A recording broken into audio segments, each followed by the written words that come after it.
I probably made this cheesy ass joke last year when I reviewed Wicked Part 1, but as they say in The Maze Runner, Wicked is good. And yes, it is.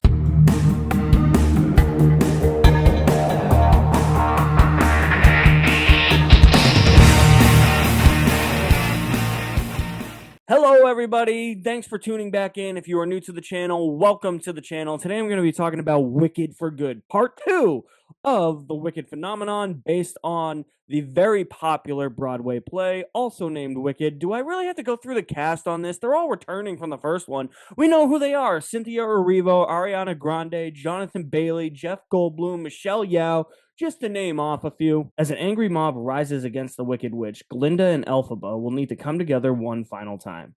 With their singular friendship now the fulcrum of their futures, they will need to truly see each other with honesty and empathy if they are going to change themselves and all of Oz for good. If this movie had come out about 10 years ago, maybe 15 years ago when I was still in high school and I had told people that I had seen both Wicked and Wicked for Good, I probably would get laughed at and made fun of because movies like this, musicals, just weren't cool for the longest time. And so, even though musicals aren't my go to genre, I'm starting to get into them a little bit more and I'm more open to watching them. Wicked was really good last year and it really got me on the side of musicals and wanting to seek out some more musicals as well. I really, really loved that movie from last year and I can report that I really do like Wicked for Good as well.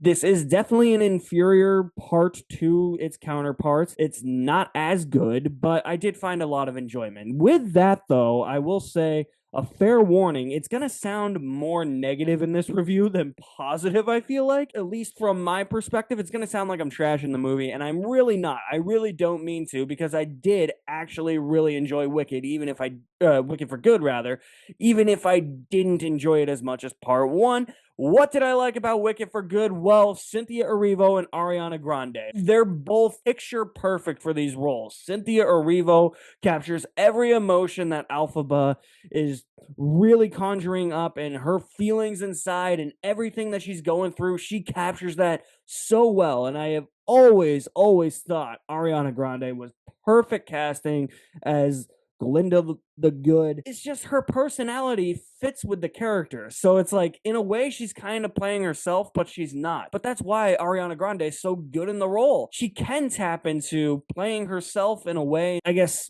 extracting her personality into the role.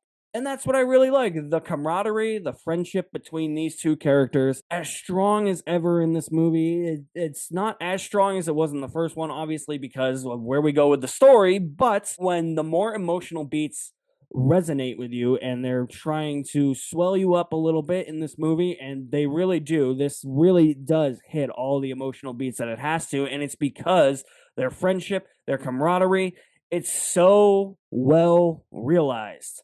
They do a really good job. A lot of the characters in here, I really do dig. I really like Jeff Goldblum as the Wizard of Oz. He's really good. I thought they were gonna do more with Miss Marble. You know, Michelle Yeoh. She doesn't really have all that much to do in here, and I'll come back around to the characters in a minute. Compared to part one, they don't have a lot to do, particularly Elphaba and Glinda. That's kind of the detriment with the characters in this movie, is that they really couldn't figure out, like, they obviously have arcs. They get to places at the end, and places that I think are very satisfying. And if you have seen the Broadway play, I think you'll love it. I think you'll love where they end up. I think it'll be very satisfying to you. I think it'll be very similar to the Broadway play. I haven't seen the Broadway play, so I can't comment on that. That all wraps up very well on how they get to their end goals and their end game. There's great character arcs there. It's just everything kind of in the middle is kind of just fluff. Like, they're not given all that much to do, if you ask me, especially Glinda.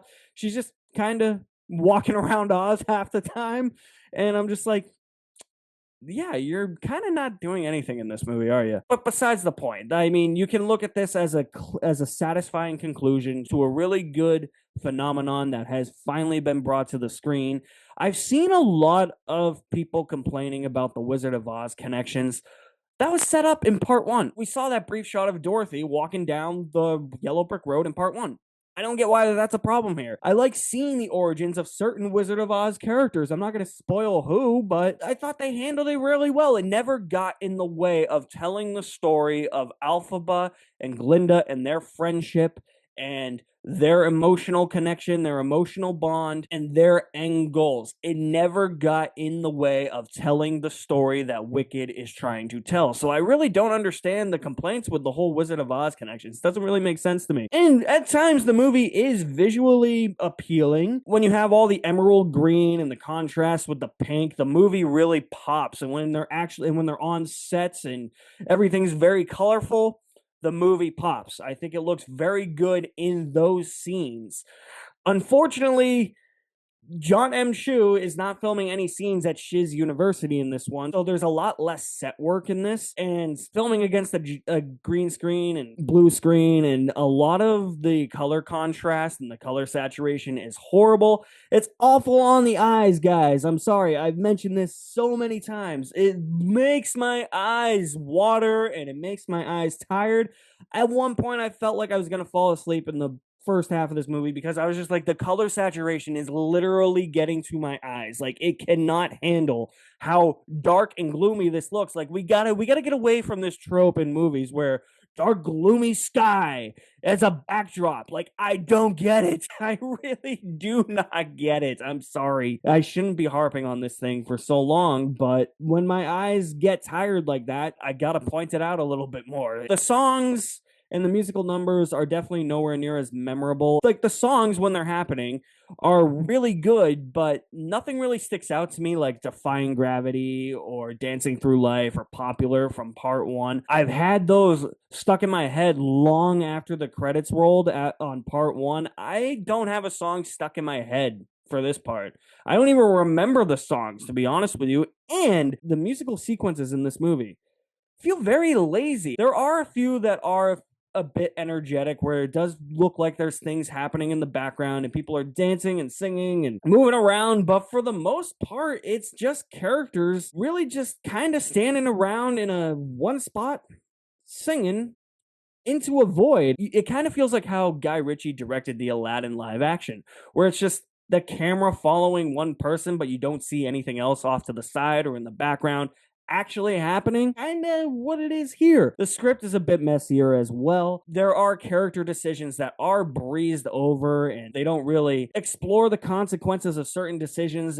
They really just get to a resolution as quick as they can in the script for this movie. I will say this movie is about 20 minutes shorter than the first one, and it did feel shorter than its posted runtime, so I will give a credit for that, but maybe that is a byproduct of them actually skipping over some core beats, some core character beats, some character decisions, some consequences from these character decisions, the fallout of some of these character decisions. That could be the byproduct of that. That could be the result of a quicker pace and a quicker runtime, or a messier script, rather, I should say. I do appreciate that the movie didn't feel as long as it. By the time I looked at my watch about an hour through, I was like, oh, we're only about like 30 minutes through, right? And it's like, nope, we're an hour and 10 minutes in. I was like, damn, that really flew by. The way I would equate Wicked for Good to Wicked, because it is inferior, is it's not a drastic drop of quality. The drop of quality we're looking at here is like Curse of the Black Pearl to Dead Man's Chest. Still good, not as good, but a lot of fun and still very enjoyable and satisfying. If you loved the first one, you will probably love this part as well. And I think that that's the biggest takeaway, is that it is satisfying and it's a conclusion. They don't drag it on to make it feel like we could do a third Wicked movie, which they probably will at some point. This story is complete for now. It feels like a definitive start and beginning with these two movies. I really enjoyed Wicked for Good with 3/4 of a bucket of popcorn. Like I said, not as good as the first one. There is a drop in quality, but still very enjoyable, still satisfying, and still a good conclusion. So if you have seen Wicked for Good, let me know what you think of it and how it compares to the first one and what changes they made from the Broadway play. I'm actually kind of curious about that. I know of one change that they made, but the others I'm not 100% sure. So let me know in the comments below. I'll leave my link to my website in the description below as well. You guys are the best. Thank you for watching. My name is Alex Madden, and I will see you at the movies somewhere.